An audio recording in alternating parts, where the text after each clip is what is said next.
Responsables. RCR presenta Aquí se habla libertad con Pedro Uruchurtu.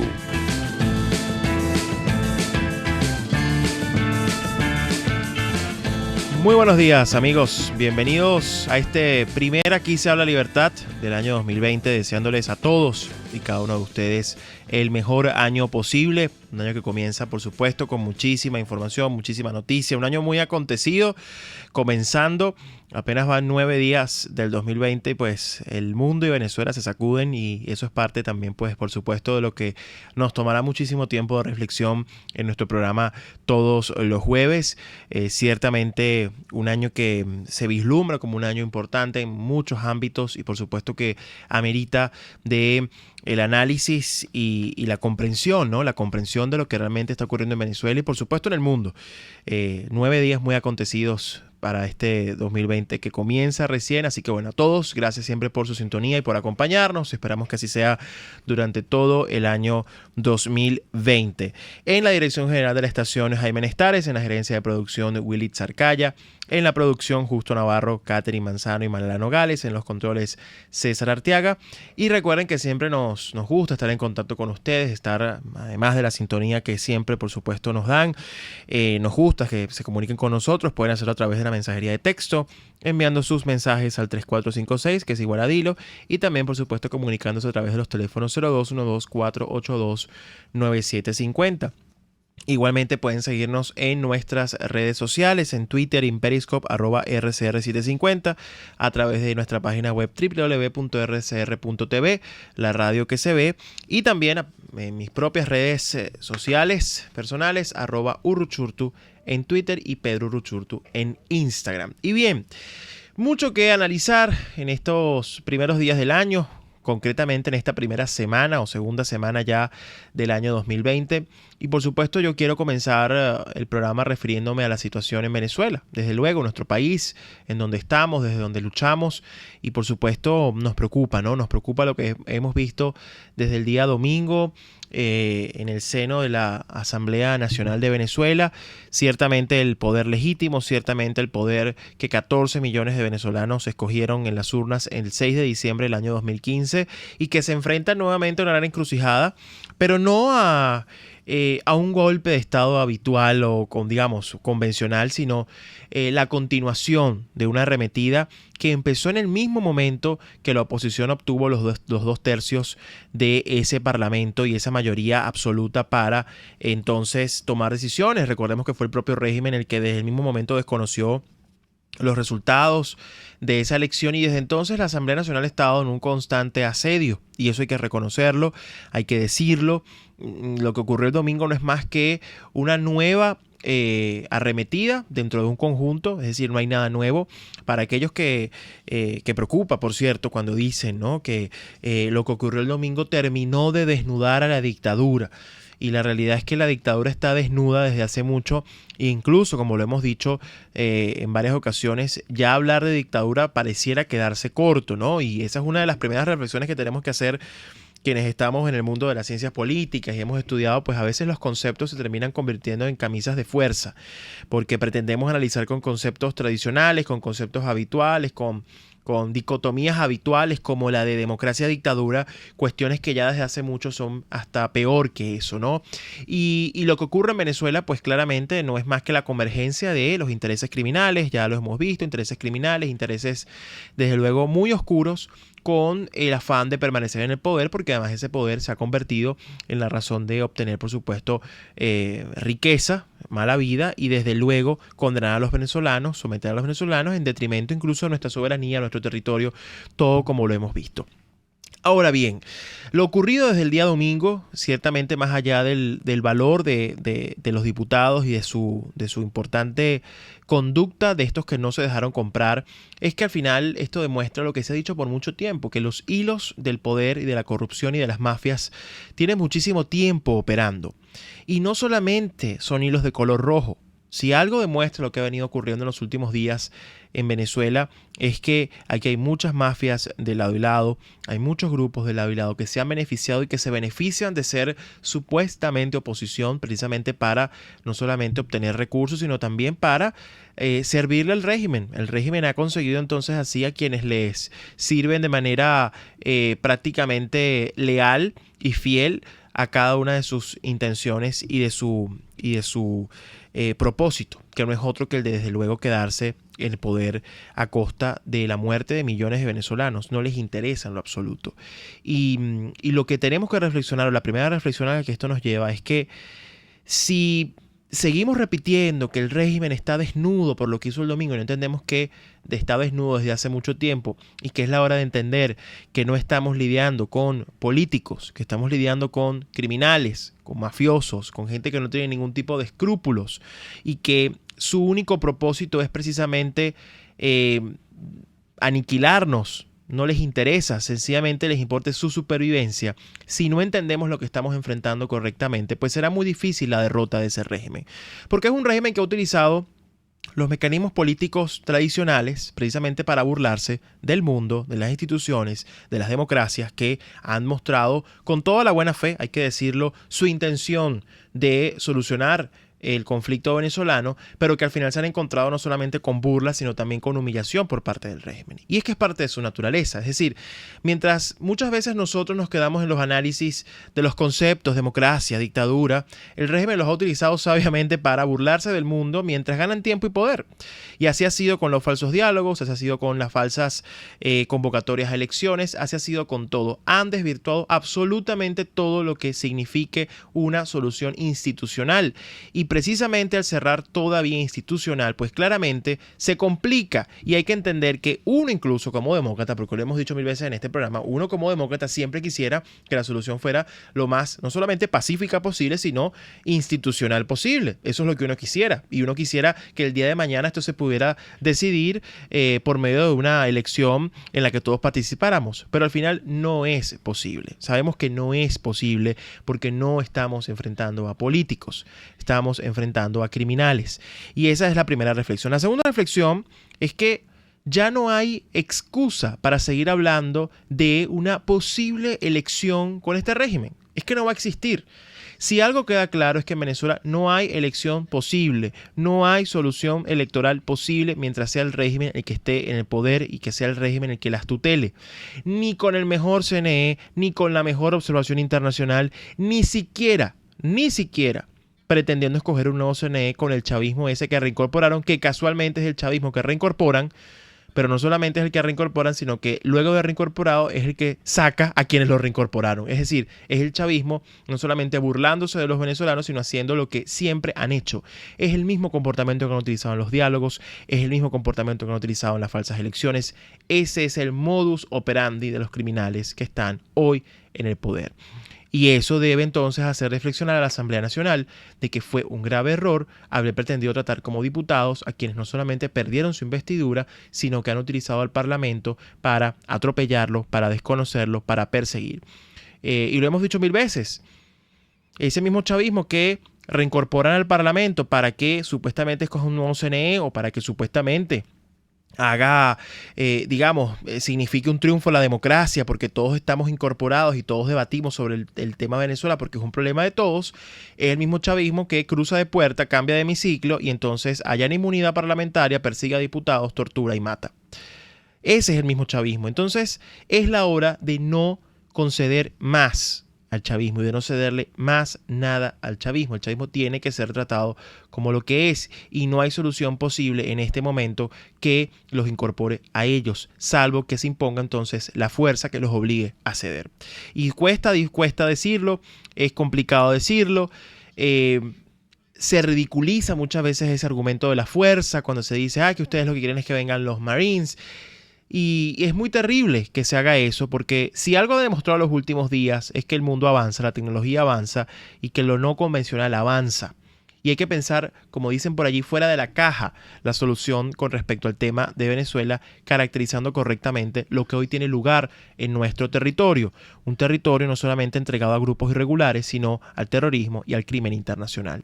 Y eso entonces debe ser algo que nos debe hacer reflexionar. Por lo tanto, preocúpese cuando escuche, a pesar de haber ocurrido lo que ocurrió y a pesar de que, en efecto, el señor Juan Guaidó ha sido reelecto, y en su discurso de reelección pues afirma que hay una rectificación, pues pareciera que una promesa, cuando se compara con lo que está ocurriendo en la práctica, pues pareciera que no hay mucha rectificación.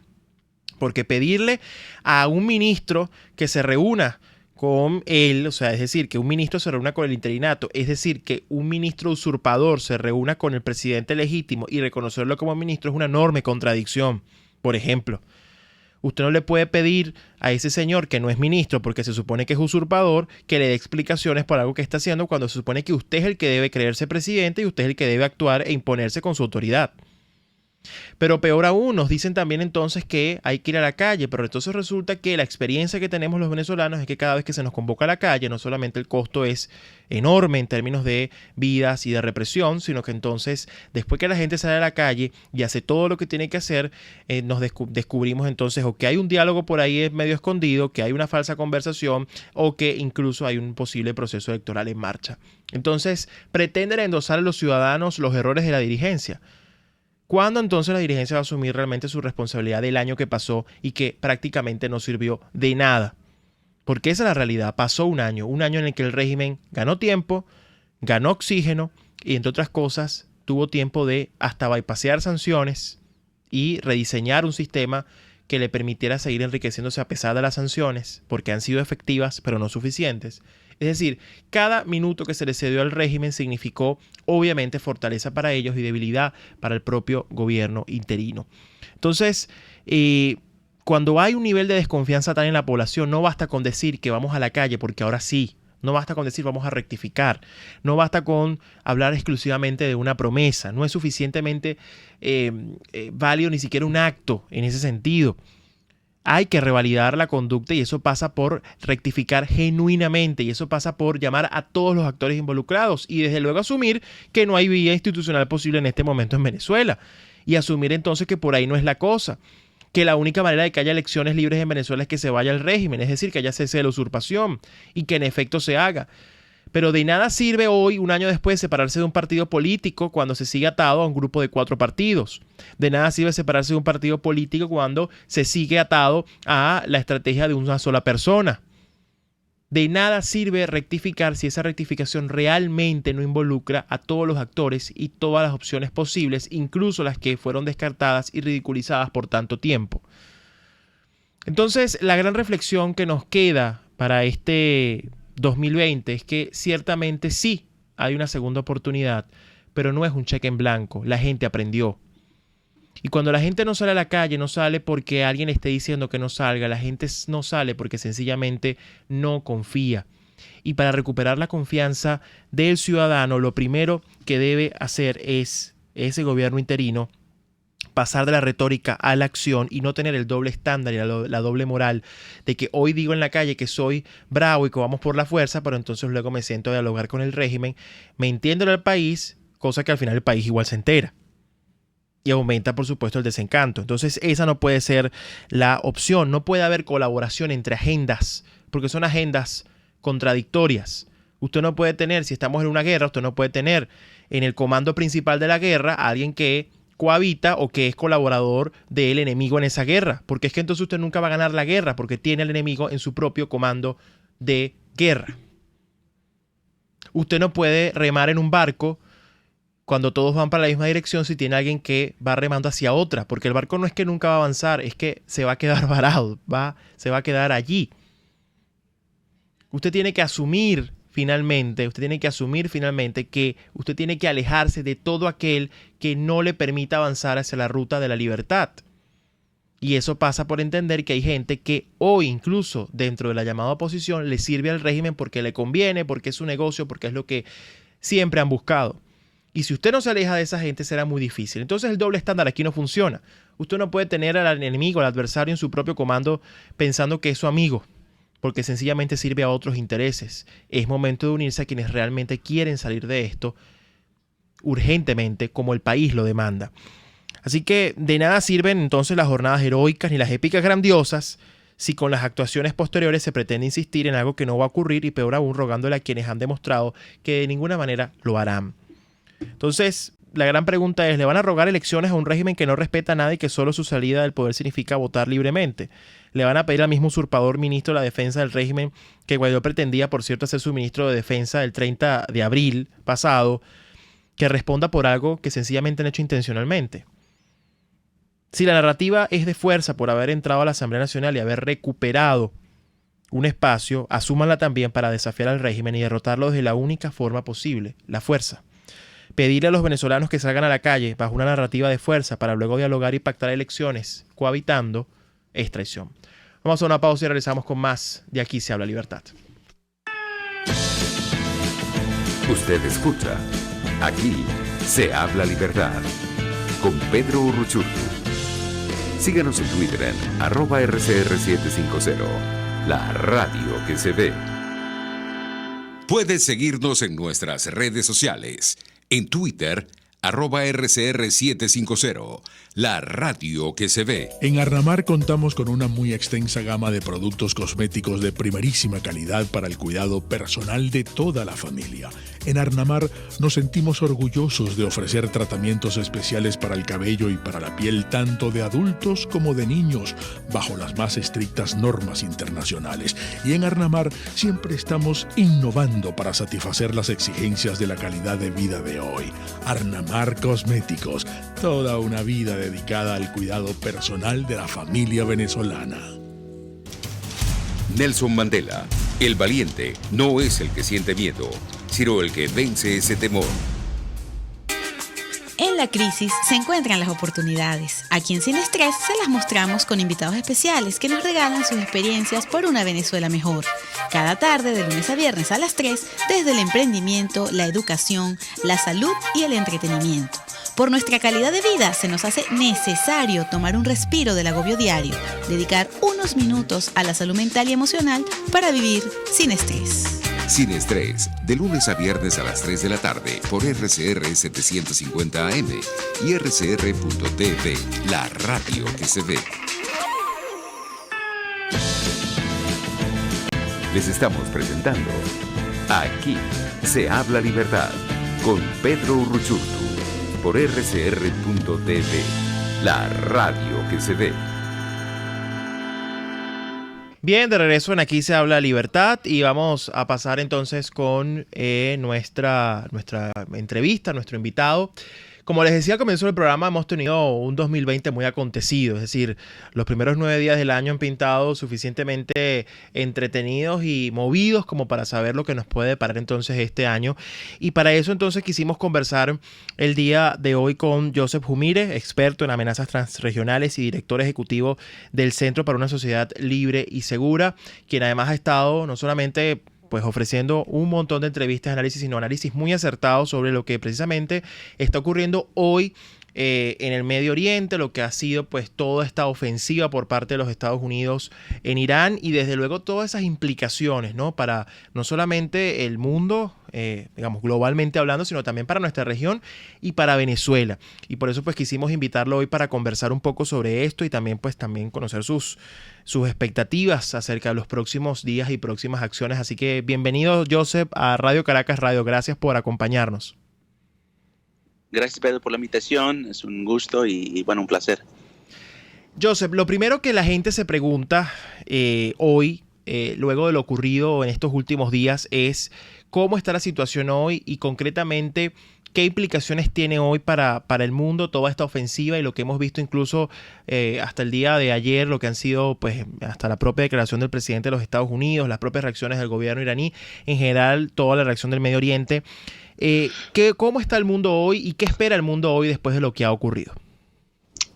Bueno, yo creo que todavía estamos en un momento tenso entre el conflicto que hay en el Medio Oriente, obviamente principalmente de Irán con Estados Unidos. Sin embargo, yo creo que estamos un poco menos tensos de lo que estábamos antes del discurso del presidente Trump de ayer.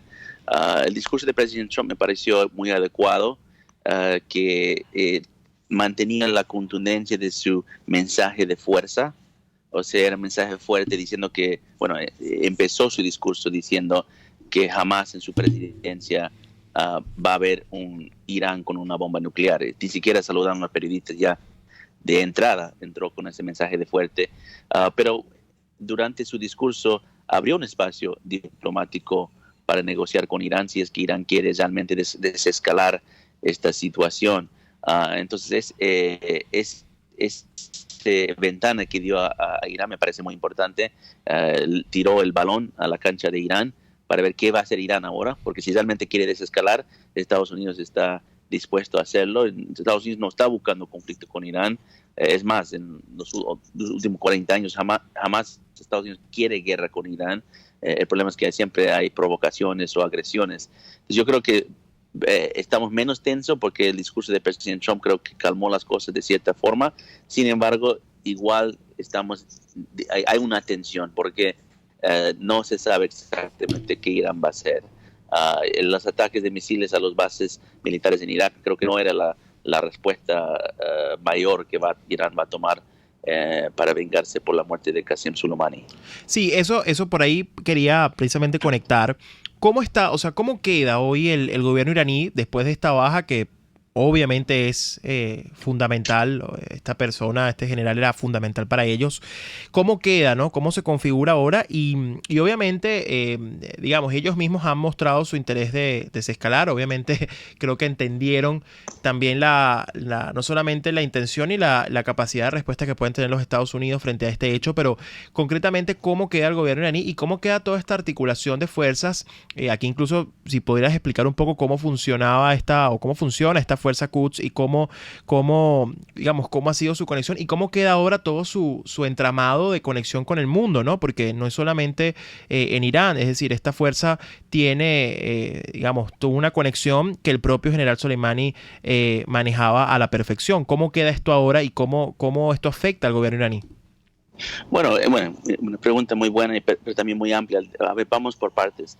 Empezamos quién es el general Qasem Soleimani, porque creo que es importante para la audiencia entender muy bien quién es. Los medios han estado hablando de esto en los últimos días, pero yo diría que antes de la muerte de Qasem Soleimani, yo diría la mayoría del mundo no sabía quién era. Me pongo a decir esto, porque no tiene la fama de que tenía, digamos, un Osama Bin Laden, donde había películas tras sus documentales, tras su historia.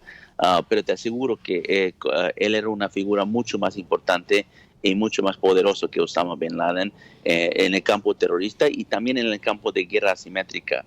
Muchas de las guerras civiles que estamos viendo en el Medio Oriente, en Siria, en Yemen, son la culpa no solo la culpa, pero se ha fomentado por el general Qasem Soleimani porque él es el comandante de una unidad especial que se llama la Fuerza Quds.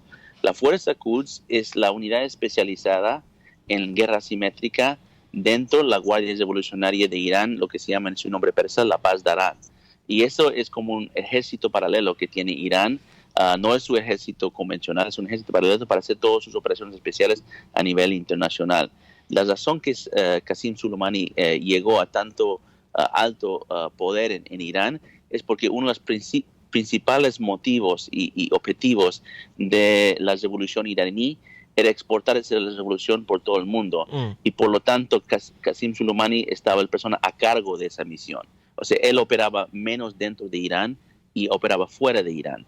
Entonces, porque ha tenido mucho éxito en los últimos 20 años, su cercanía con el líder supremo Ali Khamenei ha subido y mantuvo en relación muy importante. Entonces, yo creo que es importante entender quién es esta figura. Ha matado a cientos de americanos en el Medio Oriente, ha estado a cargo de muchas operaciones y complots terroristas, hasta incluso en América Latina.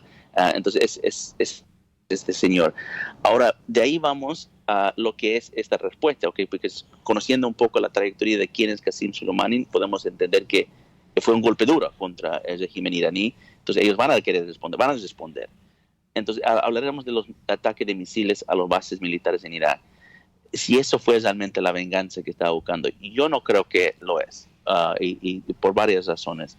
Primero, ya se ha reportado y ya se ha conocido que los iraníes avisaron a los iraquíes antes de hacer el ataque. Entonces no fue un ataque de sorpresa, no agarraron ninguna emboscada, era simplemente un mensaje que estaban llamando, porque no había ningún muerte, ningún bajo de un soldado iraquí, mucho menos un soldado americano. Entonces prácticamente era un ataque sin sentido, pero sí tenía un mensaje dentro de Irán. Y Irán suele hacer esto muchas veces, hace acciones fuera de Irán y después miente y hace manipulaciones dentro de Irán. Es más, cuando lanzaron este ataque, inmediatamente los ayatolás salieron al aire y empezaron a propagandizar dentro de Irán diciendo que han muerto 20, 30 americanos, y como tienen cortan un poco el acceso al internet en Irán, sí. Y es difícil a veces por los iraníes acceder a información. Es decir, son acciones más efectistas que efectivas. Correcto, exacto. Entonces yo creo que estaban propagandizando con este ataque. Ya.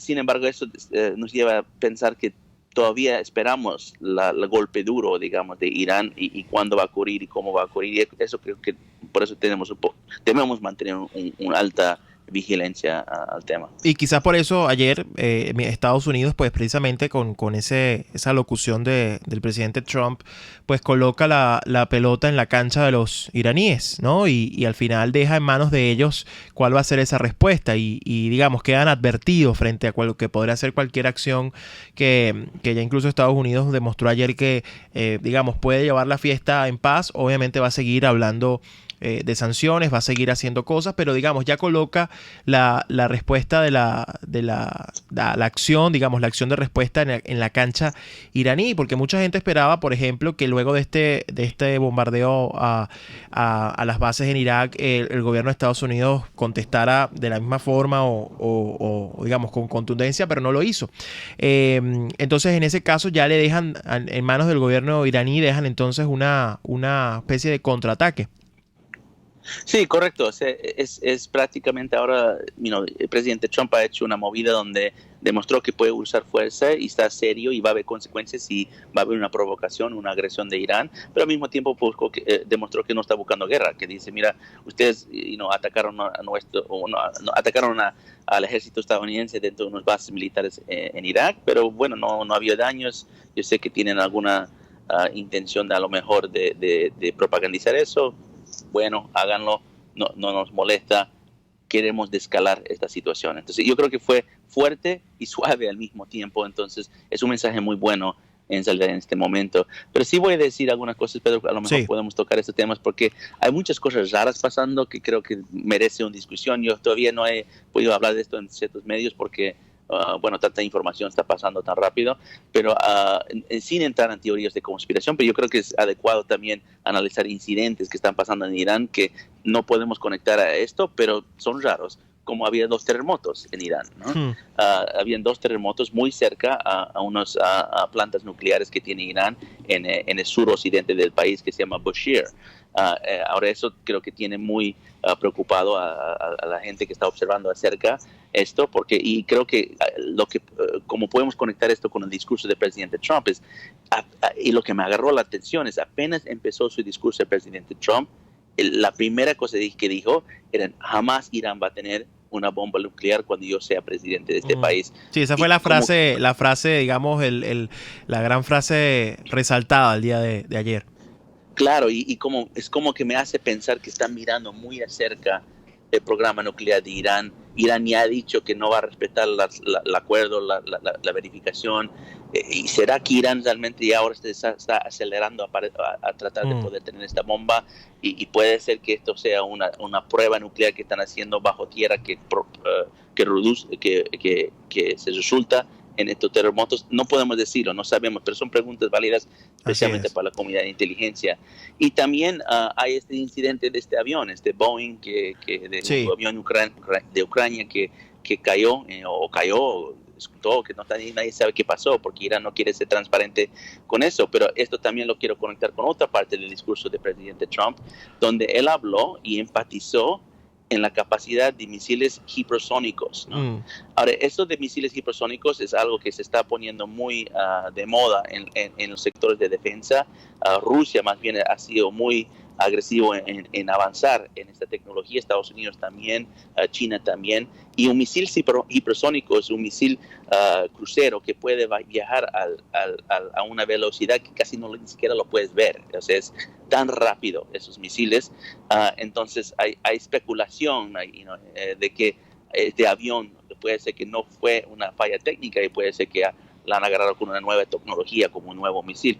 Estas son las preguntas que la comunidad de inteligencia está tratando de entender, porque sabemos que la respuesta esta que ha sido cubierta por todo el mundo de los ataques de misiles balísticos al base de Irak no es la respuesta. ¿Qué más estaría haciendo Irán? Sí, porque incluso ahí ya se han filtrado algunas fotos en redes sociales de los restos del avión que se cayó, y algunos ya especulan en las fotos que se vieran, pues se ven aparentemente unas especies de impactos o digamos, pareciera ver que hubo algo más que una simple falla técnica, y eso es algo que obviamente está por aclararse, pero es una de las grandes interrogantes, porque además fue todo como en el mismo periodo de tiempo, fue todo muy rápido, y además la manera pues como se dio esto ha generado muchísima sospecha. Joseph, tenemos que ir a una pausa, pero al regreso me gustaría que habláramos en el siguiente bloque de directamente América Latina, ¿no? Y cómo todos estos incidentes afectan la dinámica en la región, en nuestra región, y por supuesto en Venezuela. Vamos a una pausa y regresamos con más de Aquí se habla libertad. Usted escucha Aquí se habla libertad con Pedro Urruchurtu. Síganos en Twitter en @RCR750, la radio que se ve. Puede seguir nuestra programación a través de rcr.tv, la radio que se ve. Informe RCR presenta titulares. Rocío San Miguel, presidenta de la organización no gubernamental Control Ciudadano, aseguró que hay que estar alertas ante el manejo que está haciendo Nicolás Maduro sobre la denominada milicia bolivariana. Suele ser un tema incluso sobre el cual muchos venezolanos se ríen al ver milicianos mayores, que los hay, uniformados, haciendo a veces prácticas que generan incluso también risa en otros venezolanos. Yo diría que hay que estar alerta. El acto de ayer fue para mí muy significativo. Fue un acto que presidió Nicolás Maduro Moros, acompañado de Vladimir Vladimiro López, del comandante estratégico operacional Remigio Ceballos, del comandante de la Milicia Nacional Bolivariana, el mayor general Manuel Bernal, y también estaba Ameliach. Era un cuadro político, partidista, sentado en un estrado, con la convocatoria de estos 1.159 comandantes de agrupamientos de la milicia. Cielos despejados estarán presentes este jueves en gran parte del país.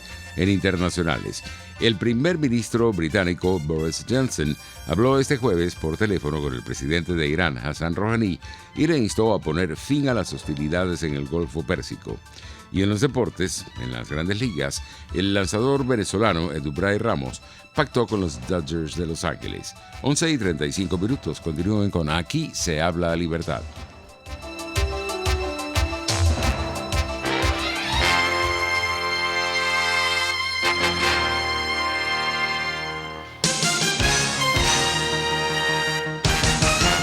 El que sabe de sabor sabe de saber que Del Corso es la clásica pastelería italiana de Caracas. Qué ricos sus dulces típicos tradicionales, como los auténticos cannoli, la sfogliatella o la cola de langosta, no tienen comparación.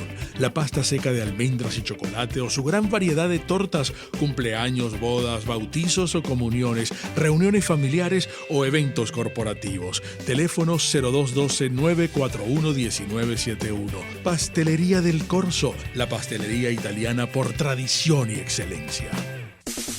Si tienes hernias discales, dolor lumbar, cervical, fascitis plantar, dolor en el hombro, algún posoperatorio de cadera o de rodilla, Global Therap es tu mejor opción en rehabilitación. Búscanos en el Centro Comercial Multiplaza Paraíso, nivel empresarial 2, teléfono 0212-461-9087. Global Therap y despídete del dolor. En RCR somos vanguardia.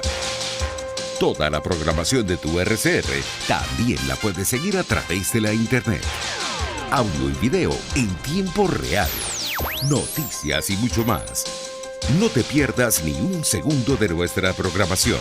No hay excusa ni cadena que valga para que dejes de escucharnos. Ingresa a rcr.tv, la radio que se ve.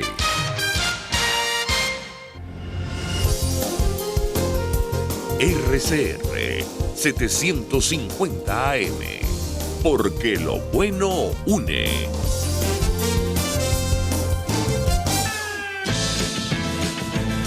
Les estamos presentando Aquí se habla libertad con Pedro Urruchurtu por rcr.tv, la radio que se ve. Bien, de regreso en Aquí se habla libertad. Estamos conversando con Joseph Jumira, experto en amenazas transregionales y director ejecutivo del Centro para una Sociedad Libre y Segura. Joseph, en la parte anterior pues conversábamos de todo lo que ha venido ocurriendo, de la situación en general, de qué se puede esperar a nivel, digamos, del mundo y por supuesto de las partes involucradas, las grandes interrogantes que se hacen las comunidades de inteligencia, de defensa, de seguridad. Pero ahora yo quiero traer este tema a nuestra región, a nuestro, digamos, nuestro jardín, nuestro patio más cercano, porque mucha gente pareciera que no ve la conexión de lo que está ocurriendo en el Medio Oriente con América Latina y por supuesto con Venezuela. Entonces yo quisiera que también nos explicara, sobre todo a quienes nos escuchan, qué implicaciones tiene lo que acaba de ocurrir en el Medio Oriente, lo que está ocurriendo en el Medio Oriente, qué implicaciones tiene para América Latina y también qué podemos esperar de la región en este contexto.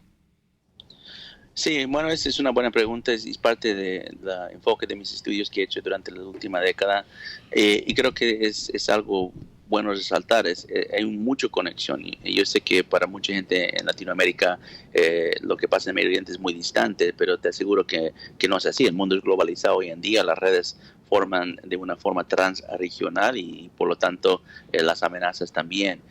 Yo creo que para empezar la mejor forma de entender esto hay que entender un poco de cómo Irán opera en el Medio Oriente. Empezamos que Irán viene del mundo persa. O sea, no es árabe, es otra cultura, es otra historia, es muy distinto al mundo árabe. En algunos casos, algunos mapas lo ponen más como Asia que el propio Medio Oriente. Sin embargo, esa es la historia de Irán. Pero la pregunta es, Irán, viendo del mundo persa, viendo de otra cultura y otra historia, ¿por qué hoy en día está controlando prácticamente 70% del mundo árabe? ¿No? Empezaron con Líbano, después Irak, después Siria, después Yemen y se están expandiendo por toda la región árabe. Porque Irán, su forma de conquista no es convencional, no están usando ejércitos o tanques o soldados y entrando al terreno de los países árabes, están infiltrando. Usan su inteligencia, usan su versión, usan a sus grupos subversivos y después cuando ya tienen la presencia suficiente en un país, empiezan a construir estas milicias y construyen estas milicias para poder controlar el terreno. Lo han hecho en Siria, lo han hecho en Irak. Hezbollah de Líbano es prácticamente esa herramienta que tiene Irán para infiltrar la diferente sociedad árabe. Entonces extendemos eso a América Latina. Son los mismos métodos y la misma estrategia, lo que yo llamo el proceso de penetración estratégica de Irán en América Latina. O sea, ellos infiltran a la sociedad latinoamericana y buscan los factores de poder económico y político y para buscar cómo captarlo y de pronto tiempo ya van a tener una influencia en el país. Pero esto empezó hace 40 años, están en América Latina mucho tiempo, entonces ahora en 2020 ya tienen gran influencia en ciertos países y yo digo hasta cierto control de varios aspectos de diferentes gobiernos, incluso principalmente los gobiernos de Alianza Bolivariana, Cuba, Nicaragua, Venezuela y lo que era antes Bolivia con Evo Morales. Entonces yo creo que eso es importante entender para empezar, ¿no? Ahí donde se actualiza hoy en día y la gran diferencia con el Medio Oriente, y creo que esto confunde a mucha gente, es lo que Irán ha hecho en América Latina no ha hecho lo mismo en Medio Oriente cuando ha construido milicias y grupos periféricos y proxies para ellos. Ellos han utilizado el esquema de que ya existe en la región, los grupos armados que ya están en la región, que estaban luchando a favor del comunismo y socialismo. porque ellos se vieron después de la caída del muro de Berlín, no simplemente como los líderes del mundo islámico chiita, pero se vieron como el líder del mundo antiimperialista. Es más, te dejo con un dato. En 1989, el líder supremo de Irán, en ese momento, Ali Khomeini, es otro, no es el actual, es el otro, mandó una carta a Mikhail Gorbachev diciéndole: se está acabando la revolución rusa, se va a acabar la Unión Soviética, deberían mirar ahora a Irán como la revolución más exitosa en base de la lucha contra el occidente y lo que ellos llaman el imperialismo. Entonces, esa es la forma que ellos vienen a América Latina a venderse. No se venden simplemente con la línea islámica, la forma como le venden en el Medio Oriente, se venden como una revolución basada en protección de los recursos naturales de poderes occidentales. Y eso lenguaje es lo que los latinos entienden mejor, y yo creo que lo han hecho muy agresivo. Claro, al final, ciertamente esto termina siendo como una especie de expansión silenciosa, porque tiene mucho tiempo, pero poco se ha dicho o poco quizás se ha tomado en serio a nivel de nuestra región, porque claro, se ve distante. Al tratarse de grupos que provienen del Medio Oriente, pues la gente, como hablábamos al comienzo, le cuesta vincular, ¿no? Le cuesta hacer esa conexión con nuestra región. Ahora, te pregunto, un poco cuando este diagnóstico, tú bien lo comentabas, los países de la llamada Alianza Bolivariana, pues han sido los grandes promotores y los grandes digamos, soportes, ¿no? de estos grupos en la región, o en tal caso de su expansión en los últimos años de manera pues mucho más rápida y mucho más explícita. ¿Cuál debe ser la respuesta por parte de los gobiernos? Hemos visto algunas acciones, por ejemplo, en el caso de Hezbollah concretamente. Hemos visto que algunos gobiernos pues se han encargado de digamos, nominarlos o denominarlos organizaciones terroristas. ¿Cuál es el tipo de respuesta frente a esto? Porque además, como bien lo decías tú, esto se ha venido dando de una forma no convencional. Es decir, aquí no estamos viendo presencia, digamos, militar, movilización militar. Lo que estamos viendo es influencia, digamos, desde el punto de vista propagandístico y también, obviamente, a nivel territorial, pero muy silencioso. ¿Cuál es el tipo de respuesta que esto amerita? Y la conciencia, ¿no? Desde luego de creer es que esto es cierto, que no es una teoría de la conspiración y que no es un invento, sino que hay una realidad, ¿no? en esto que está pasando. Sí, me disculpan un segundo, creo que está pasando una ambulancia, pero tranquilo. Mis disculpas.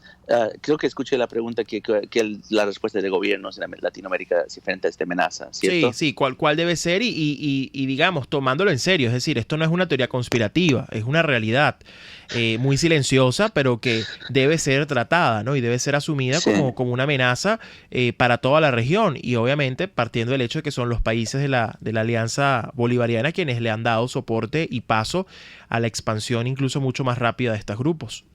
Sí, yo creo que hay tres cosas que se pueden hacer en Latinoamérica, y creo que esto sería para todos los gobiernos de Latinoamérica, especialmente los gobiernos que quieren luchar contra esta amenaza.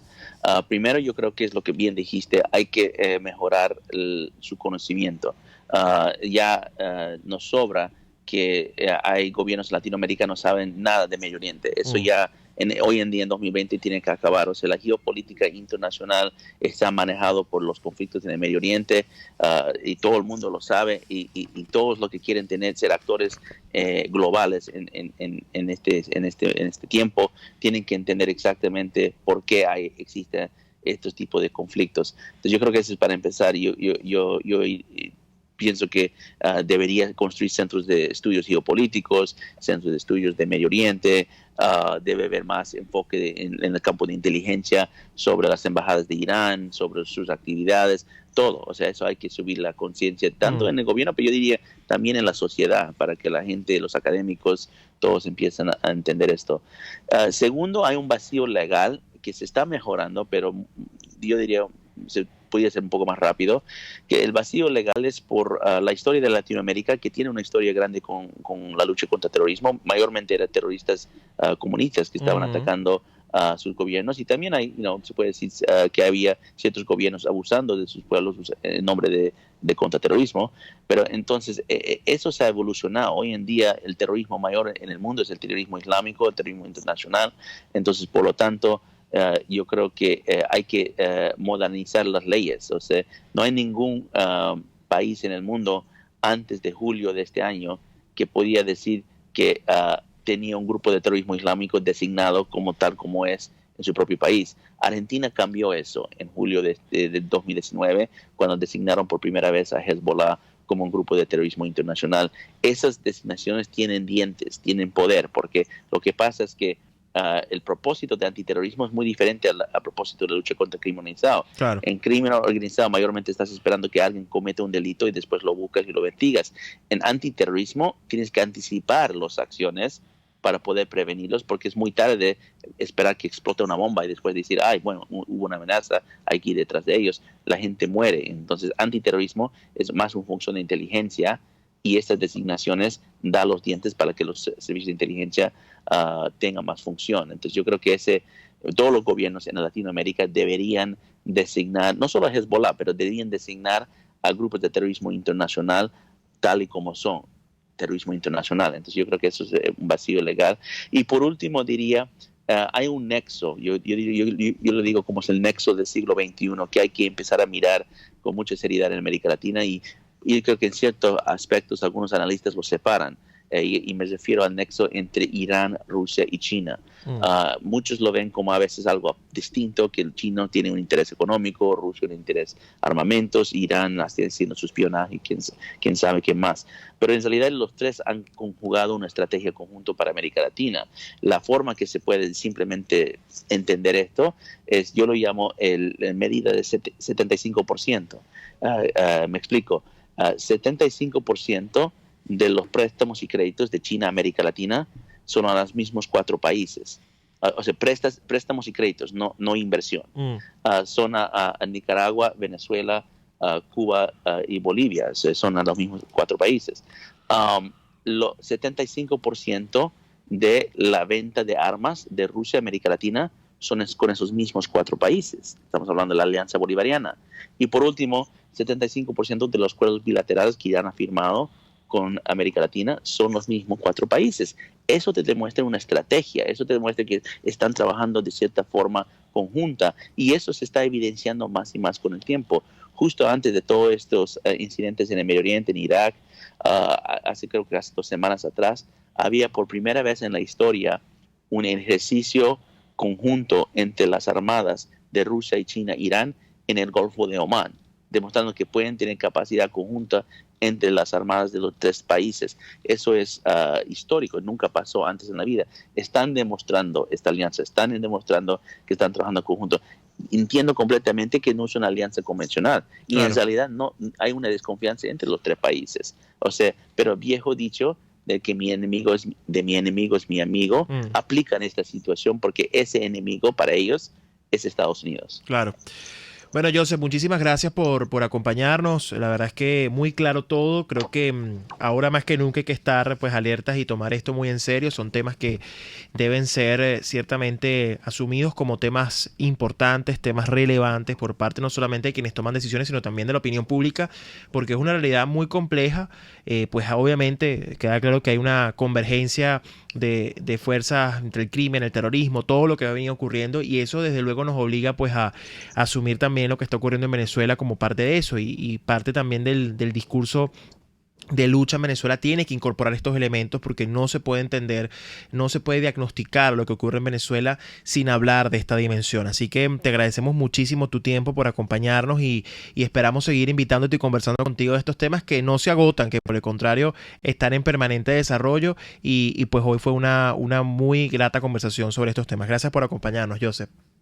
Gracias, Pedro, siempre un gusto, y bueno, cuando quieran cuentan conmigo. Muchísimas gracias. Conversábamos con Joseph Humire, experto en amenazas transregionales y director ejecutivo del Centro para una Sociedad Libre y Segura. Vamos a una pausa y regresamos con la última parte de Aquí se habla libertad. Usted escucha Aquí se habla libertad con Pedro Urruchurtu. Síganos en Twitter en @RCR750. La radio que se ve. Sintonícenos a través de Periscope, @RCR750. La radio que se ve. En Bueno Restaurant puedes vivir momentos únicos y especiales con tu familia, amigos y compañeros de trabajo al disfrutar del más variado y excelente menú elaborado por artesanos de la gastronomía nacional e internacional. Acércate y compruébalo en la 6ª Avenida de Altamira entre 3ª y 5ª Transversal. Bueno Restaurant, una exquisita realidad. Pluralidad contigo. Respeto contigo. Responsabilidad contigo. Libertad contigo. Estamos contigo y punto. De lunes a viernes a la 1 de la tarde. Contigo. Solo por RCR 750 AM. Porque lo bueno une. Les estamos presentando Aquí se habla libertad con Pedro Urruchurtu por rcr.tv, la radio que se ve. Última parte de Aquí se habla libertad. Hemos tenido un programa no solamente en el que reflexionamos sobre lo que está ocurriendo en Venezuela, obviamente la situación en general, sino también pues lo que está ocurriendo en el mundo. Un mundo que comenzó el año 2020 muy convulsionado y desde luego con una realidad y pues unos hechos que no escapan de nuestra propia realidad. Y si algo nos deja la reciente conversación que tuvimos con Joseph Humira y por supuesto el análisis que hicimos al comienzo del programa, es que hay que asumir realmente lo que estamos enfrentando. Venezuela se ha convertido no solamente en un régimen que es asumido como autoritario en sus prácticas, dictatorial, aunque eso ya no es suficiente, sino como el epicentro donde convergen múltiples intereses criminales, mafiosos y por supuesto intereses que de no atacarse a tiempo, de no contrarrestarse a tiempo, de no ser asumidos como tal a tiempo, pues traerán como consecuencia más sufrimiento y dolor para los venezolanos. Queda claro que el régimen no está dispuesto a asumir ninguna solución que le permita, digamos, entregar el poder por una vía convencional, no solo porque no quieren, sino porque no pueden. Su entramado, su caracterización, lo que han venido haciendo nos permite deducir que precisamente están allí porque ellos saben lo que han hecho y saben cuáles son sus alianzas en el mundo y entienden muy bien lo que les espera. Les espera no solamente la justicia, sino por supuesto la verdad. Y eso es lo primero que debe asumir, ¿no? El liderazgo político venezolano, entender que se está enfrentando una dinámica que ya desde hace muchísimo, no por lo que pasó el domingo, sino desde hace muchísimos años, dejó de ser una dinámica política tradicional entre demócratas o entre políticos o entre unos políticos que son más demócratas y unos que son menos demócratas. Esto ya desde hace mucho pasó a ser un problema incluso de seguridad y de estabilidad para toda la región y debe ser atendido como tal. No hay ofensiva posible, no hay acción posible, no hay estrategia posible si no se toma en serio la naturaleza del régimen que se enfrenta y por supuesto las vías para derrotar a un régimen de esa naturaleza. Cuesta mucho, sí, es difícil para quienes nos asumimos demócratas y para quienes nos asumimos como defensores de los valores de la democracia y la libertad, asumir que esas rutas pues cada vez están más cerradas y que esto desde luego nos obliga a reflexionar en torno a cómo derrotar un régimen de este tipo, pero ya no hay tiempo para la ingenuidad, no hay tiempo para la complicidad, no hay tiempo tampoco para la cohabitación ni el colaboracionismo. Este es el momento de cerrar de una vez y por todas cualquier episodio que implique colaborar con el régimen y hacerlo partícipe de una estrategia en la cual ellos solo han ganado tiempo, han ganado espacio en detrimento de la vida de millones de venezolanos y por supuesto de millones que han tenido que huir. La gran reflexión es esa. El liderazgo debe asumir de una vez y por todas que en este momento en Venezuela solo hay una opción posible, que es la fuerza, y eso pasa sí por articular a los ciudadanos, por articular a las instituciones, por articular a la comunidad internacional y hacer una interlocución verdaderamente, consciente de lo que se está enfrentando y de esa manera convencer a esa comunidad internacional de que no hay otra opción. Creer que el problema de Venezuela, creer que esta dinámica, esta convergencia de intereses criminales, mafiosos, incluso terroristas, se puede contener dentro de las fronteras de Venezuela, no solamente es ingenuidad, sino que es un enorme ejercicio de irresponsabilidad. Parte del éxito de cualquier estrategia opositora dependerá del diagnóstico correcto y de la acción correcta para ese diagnóstico, y eso pasa por asumir lo que estamos enfrentando, un régimen criminal. Gracias por acompañarnos el día de hoy. Nos escuchamos la próxima semana, como todos los jueves, por la señal de Radio Caracas Radio. Y recuerden que tengan el mejor año posible de todos en este 2020. Chao, chao.